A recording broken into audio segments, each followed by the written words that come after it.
L'exposition C'est assez mystérieux est une exposition sur la baleine à bosse dans l'océan Indien, menée par Tatiana Pachama, en partenariat avec le CEDTM à La Réunion, CETAMADA à Madagascar, la DCI et le Parc national de Mohéli aux Comores.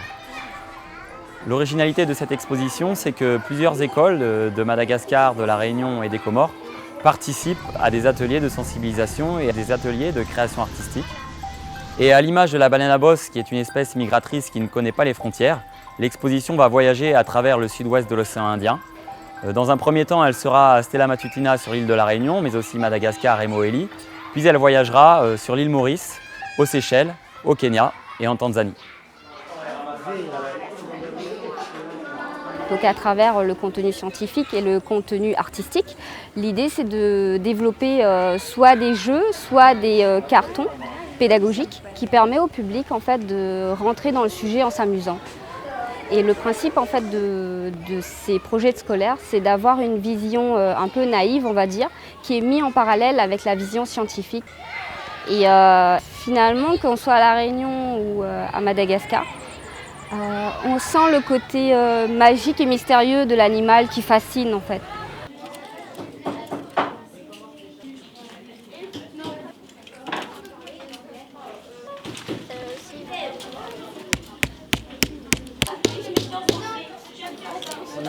On a décapsulé plein de capsules Nespresso. Donc j'ai demandé à tous les élèves de me ramener, les profs, enfin, etc. Donc il y a un travail de décapsulage. Le terreau, ça sert pour les plantes, pour la vague verte. Et après, il faut les percer. Il y a également des canettes qui sont faites en fonction de la couleur, les blanches, les bleues, enfin, etc. C'est vraiment un très gros travail. Hein.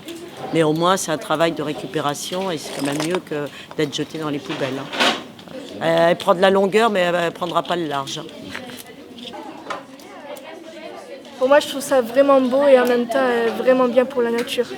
Et c'est le plaisir de participer à la décoration et à l'embellissement de plusieurs endroits. Bien, bonjour à tous.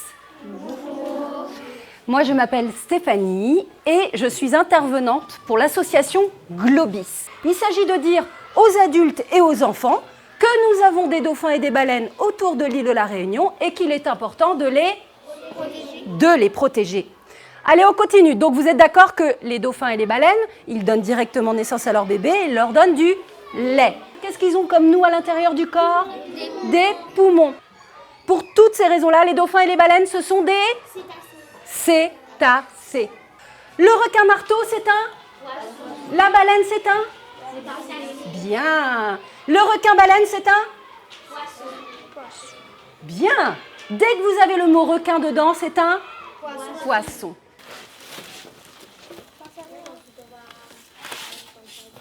Alors nous allons faire en fait une vidéo en stop motion sur les baleines, donc notamment on s'est axé sur lorsqu'elles sont en Antarctique, sur la nourriture, donc un peu voir la vision des élèves qu'ils ont sur le cri, et faire aussi terminer par le trajet des baleines jusqu'à la Réunion. D'une classe à l'autre et du fait qu'ils n'aient pas le même âge, ils ont une façon d'appréhender le dessin, le volume, le support, le sujet, de manière très très différente. Donc il y a des choses complètement faussées mais super amusantes en fait, parce qu'ils arrivent quand même à nous emmener dans leur monde, dans leur vision du monde de la baleine. Oui? C'est bien, vous avez rêvé des baleines à bosse, mais c'est un bon début ça. Ah ouais. Bonjour, t'as l'air toute fatiguée encore. Et qu'est-ce qu'elle faisait votre baleine dans votre rêve? Elle nageait dans l'eau. C'est super ça. Alors, combien d'évents il a le dauphin? Et combien d'évents elle a la baleine? 2. Super. Comment ça s'appelle déjà? C'est bien. Qu'est-ce que c'est? C'est une baleine à bosse. C'est une baleine à bosse. Qu'est-ce qu'elle a dans la bouche la baleine? C'est bien. Est-ce qu'elle a des dents? Non. C'est bien. Donc la baleine, elle mange des petites crevettes et elle mange des petits poissons. Des petits poissons. Il y a plein de gens sûrement qui ne savent pas forcément ce que mange la baleine à bosse. Donc sur ce carton qu'on va fabriquer nous après, l'idée c'est de leur proposer des réponses Mais on va aussi leur proposer des fausses réponses. Par exemple, est-ce que la baleine mange des carottes?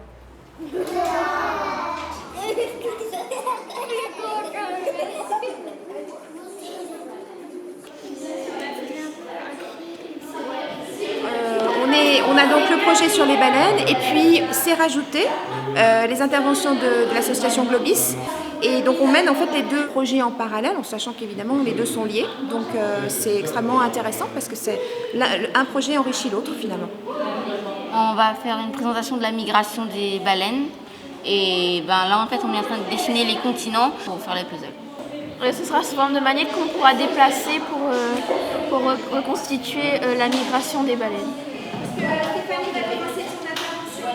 Et en 1979, on a créé le sanctuaire de l'océan Indien dont fait partie la Réunion, je vous le rappelle. Pourquoi? C'est une aire marine protégée, c'est-à-dire que chez nous, on a réussi à créer ce sanctuaire parce que les cétacés viennent se reproduire et mettre bas. Je vous rappelle qu'il y a 33 espèces de cétacés qui sont répertoriées dans l'océan Indien. Il était une fois une baleine à bosse qui s'appelait Lily. Elle habitait dans une grande caverne au fond de l'océan Indien. Elle avait 40 ans, elle pèse 25 tonnes. Lily mesure 14 mètres. Lily est gentille, joyeuse et jolie. Le rêve de Lily s'est réalisé. Déjà, ça leur permet d'apprendre à prendre la parole, à donner leurs idées, et puis ça développe leur imagination, parce qu'ils se sont quand même documentés d'abord sur la baleine à bosse, sur les animaux de la mer, et d'autant plus que cette classe participe bientôt à une classe de mer. C'est pas facile.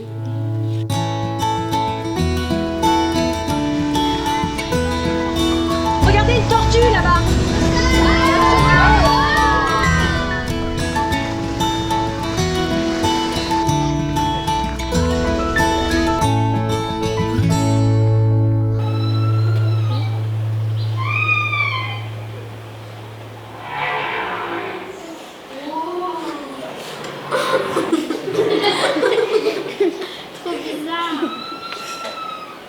Alors, les enfants, si vous mettez votre tête sous l'eau et qu'il y a un mâle qui chante pas très loin de vous, vous entendrez exactement la même chose que ça. C'est bien, non? Est-ce que vous savez comment ça s'appelle, ça, le fait d'aller et revenir comme ça? Comment ça s'appelle? Oui? La migration? La migration, bravo! Donc on a essayé de faire des affiches pour le projet Dans le sillage des baleines, qui colle aussi avec le travail qu'on fait en SL, donc sciences de laboratoire.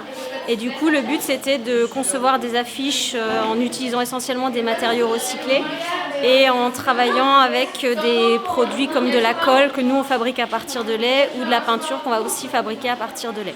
Donc voilà, ça rentre aussi dans l'éducation au développement durable, en restant dans une logique de préservation de l'environnement.